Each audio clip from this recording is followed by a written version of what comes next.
السلام عليكم ورحمة الله وبركاته. معكم محمود فاروق. لو مش عامل سبسكرايب اتمنى تعمل سبسكرايب، عشان النهاردة احنا هنتكلم عن النادي الوضيع نادي ارسنال اللي بيلعب في الدوري الانجليزي. النهاردة نادي ارسنال خسر من بورنموث 2-1. عارف ده معناه ايه؟ معناه ان ارسنال دلوقتي معاه 70 نقطة ولعب 32 ماتش معاه، والسيتي مع 61 نقطة ولعب 30 ماتش. لعب 30 ماتش بس، ففي ماتشين فارقين. لو جينا حسبناهم ان السيتي كسب الماتشين الفرق اللي هما متأخرين عنده، فهيبقى دلوقتي 67 نقطة ما بينه وما بين أرسنال. هيبقى فاضل ماتش واحد ب3 نقط. هل تعلم أن السيتي لسه هيلاعب أرسنال؟ فأنا ممكن أضمن ال3 نقط. أرسنال دلوقتي وضعه إيه؟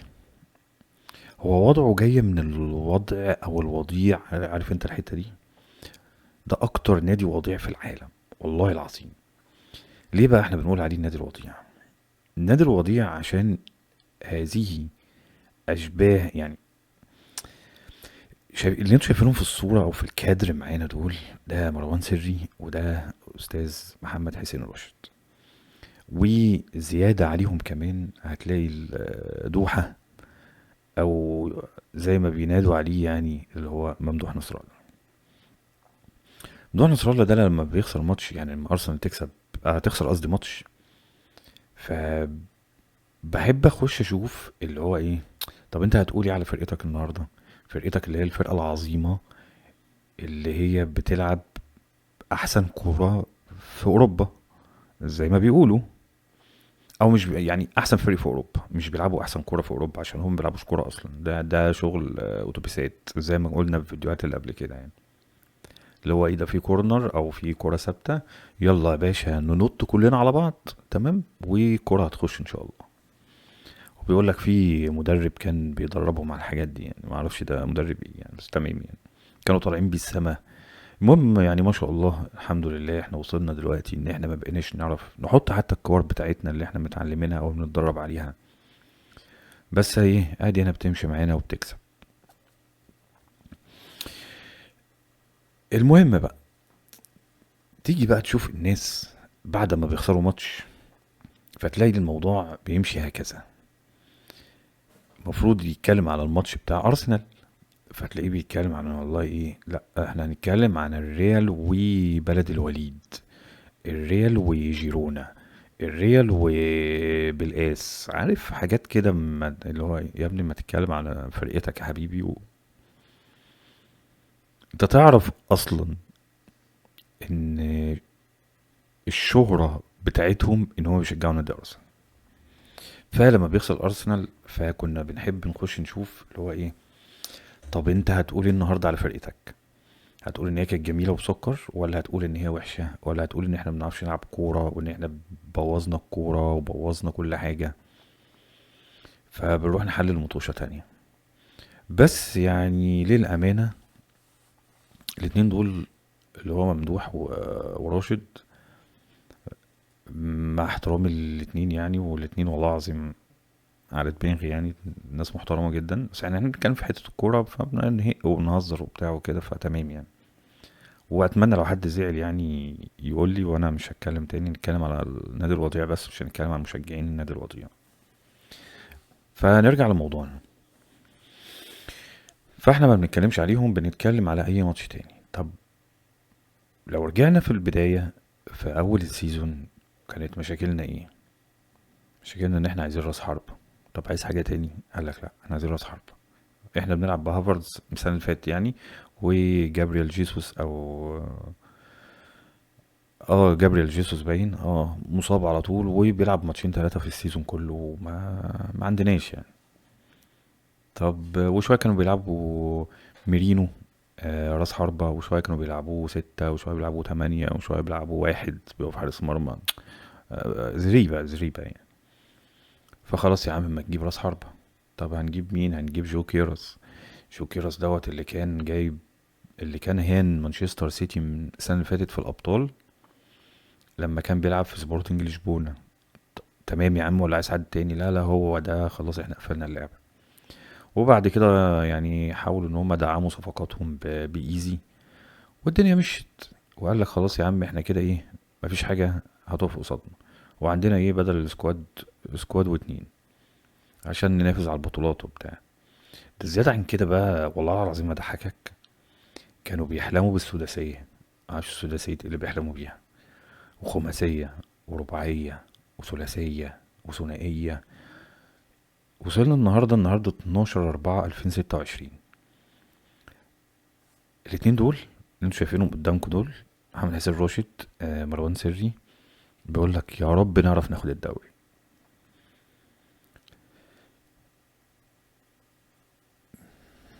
ايه؟ طب هو هل انت كنت فعلا مستني التدعيمات دي، ولا انت كنت بتقول اي كلام؟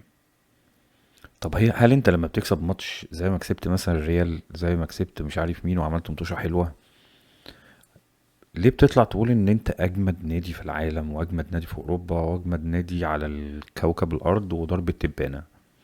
ليه بتقول كده؟ عملت ماتش حلو، حلو، عملت ماتشين حلوين حلوين، خلاص، الموضوع انتهى يعني. فاحنا وصلنا دلوقتي ان ارتيتا ده مدرب زبالة. ارتيتا ما بيعرفش وما بيفهمش، وما بيعرفش يحافظ على اللعيبة، وما بيعرفش يفكر. يعني النهارده كان بيقول لك اريولا ده اللي هو مدرب بورنموث، بيقول لك قاعد يفكر وفهم وذاكر لك وبتاع، انت ما بتفهمش يا جدع.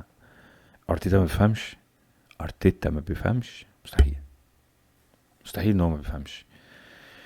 ممكن انتوا ثقتكم فيه كانت زيادة عن اللزوم، كانت زيادة عن اللزوم قوي. بس فكرة ان هو ما بيفهمش، لا هو بيفهم، هو بيفهم. بس هو ليه ليميت، هو مش هيديك حاجة اكبر من كده. بمعنى ايه؟ ارتيتا ده انت ممكن تخليه يوصلك للمربع الذهبي، ممكن خليه ينافس لك في حتة، بس هل هو بيعرف ياخد بطولات؟ هو ما بيعرفش ياخد بطولات خالص. هو ما دقش البطولات، ما دقهاش. فانت جايب واحد ما دقش بطولات لنادي ما عندوش بطولات. ايوه، ما عندكش بطولات. انت اخر دوري خدته سنة 2004.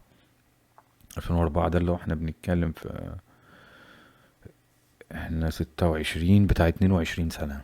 22 سنة، ده شاب اتولد وخلص دراسة، وخلاص هو على وش جواز مثلا.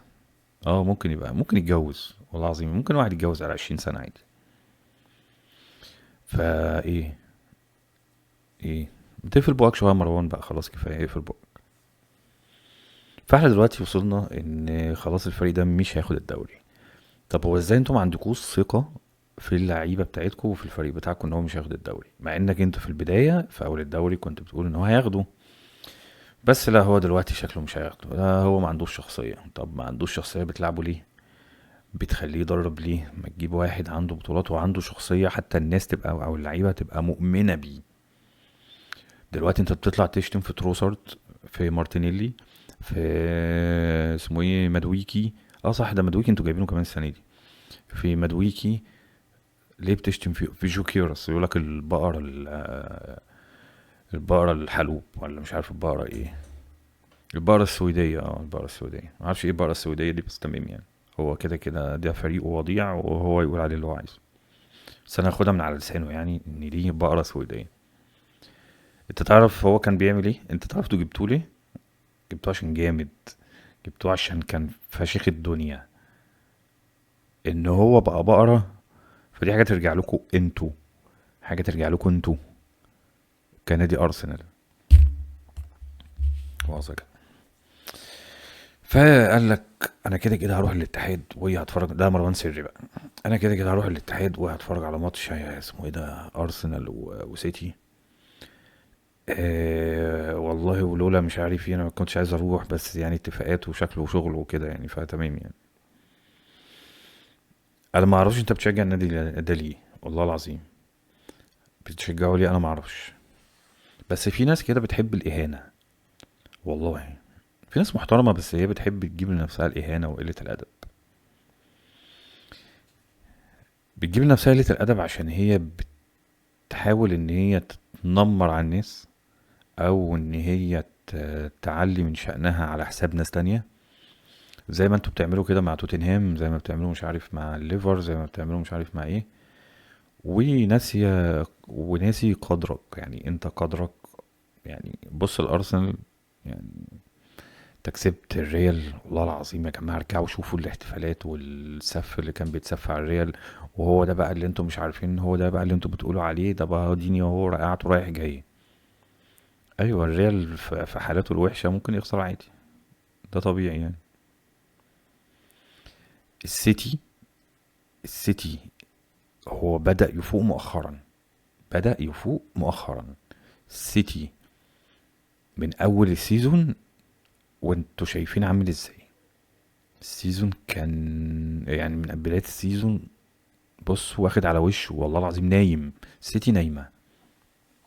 فما هي بدأت تفوق، ده المفروض يوريني انت بقى، هل انت عامل حسابك لما تكون الفرق كلها قوية تبقى انت قوي، ولا انت معتمد على ان زي ارني سلوت السنة اللي فاتت اللي هو ايه، كل الدوري واقع فهو راح معدي كده سلام عليكم راح واخد الدوري وماشي. فاهم قصدي؟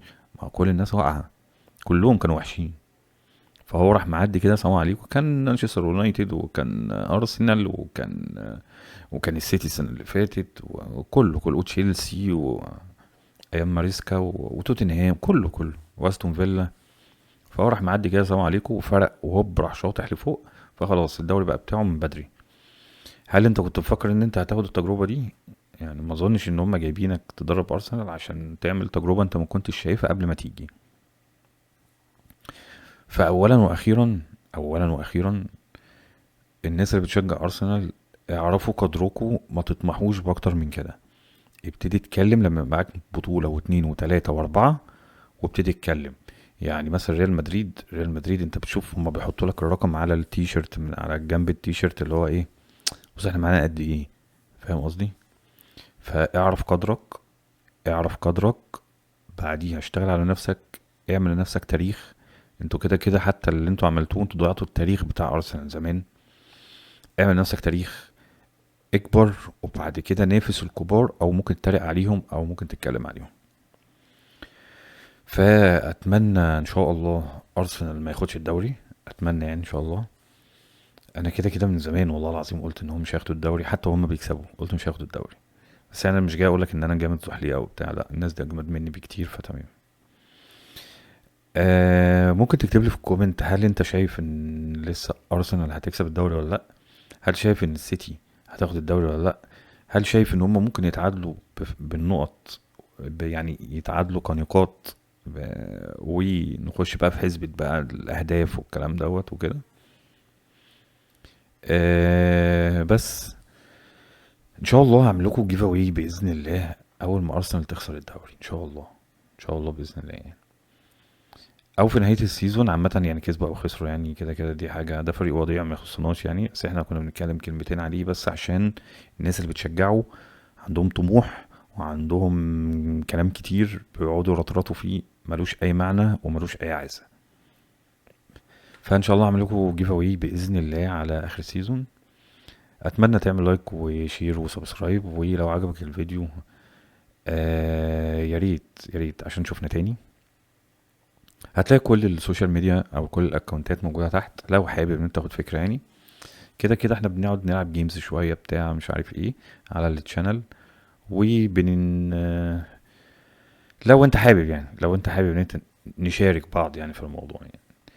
بس اولا واخيرا كان معاكم محمود فاروق، واشوفكم ان شاء الله في فيديو جديد او لايف جديد او حاجة جديدة يعني. والسلام عليكم ورحمة الله وبركاته. سلام.